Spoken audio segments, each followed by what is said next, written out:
Some years ago I had a patient whose wife found a lump in her breast, and they didn't have insurance, they didn't have any money, so she didn't even tell her husband. Over time she got sick and died from her breast cancer.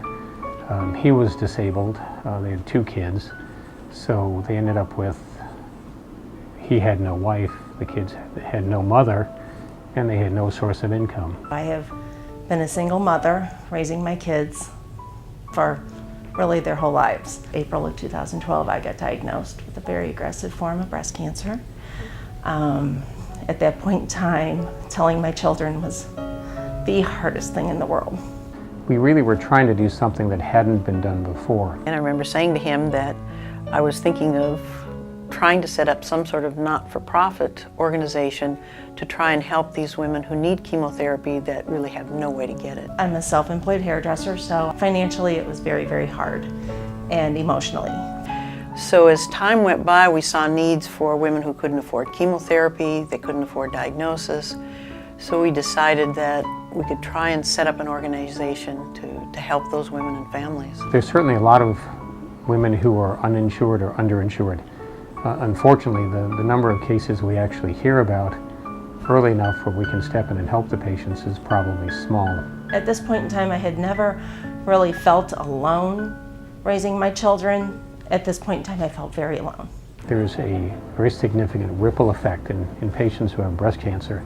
It affects the patient, their husbands, their partners, their children, their parents, their co-workers, their friends. I had a customer that was supposed to come in the next day. This is a lady that we have become very, very close, and she knew something was wrong whenever she came in, and I told her, and she said, I just found this wonderful organization called Gateway to Hope. Gateway to Hope offers resources for and services for breast cancer patients who are unable to afford the care. I think one of the greatest things we are able to provide for our patients today is the help that they need financially.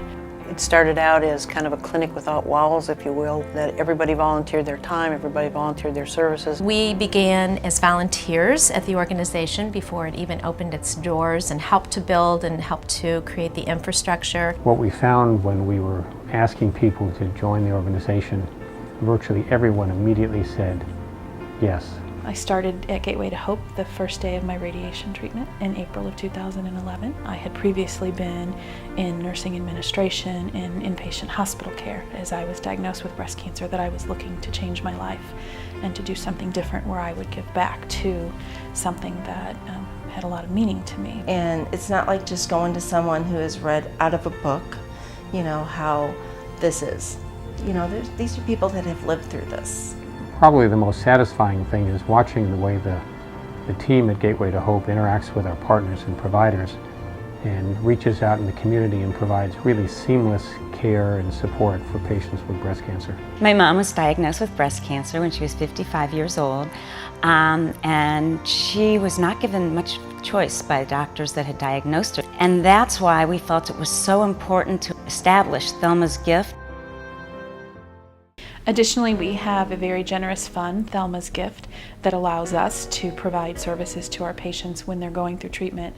They may have had changes in their income. There are always going to be gaps. There are going to be cracks that patients are going to fall through. The group there can get together and decide which patients need the most, what they need. Do they need help with rent? Do they need help with childcare? Do they need help with driving? Let alone just the bills that you have in everyday life.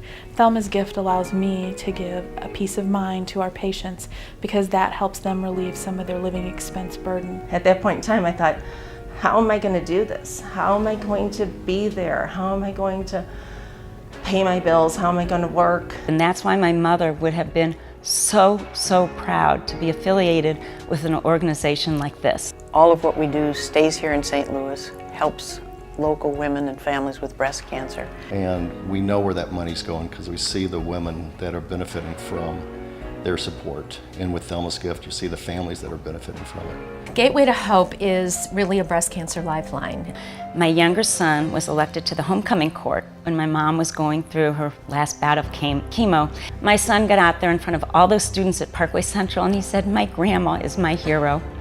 And I just think that's the most amazing thing in the world, that a child can look at someone going through this and think, this is my hero. For me, this isn't a job, it's a passion. It's me being able to live out just just being a member of a healthcare team, but sharing my story with other patients and helping them through their journey is a gift. You know, the whole organization behind me, and it really helps a lot not to feel by yourself.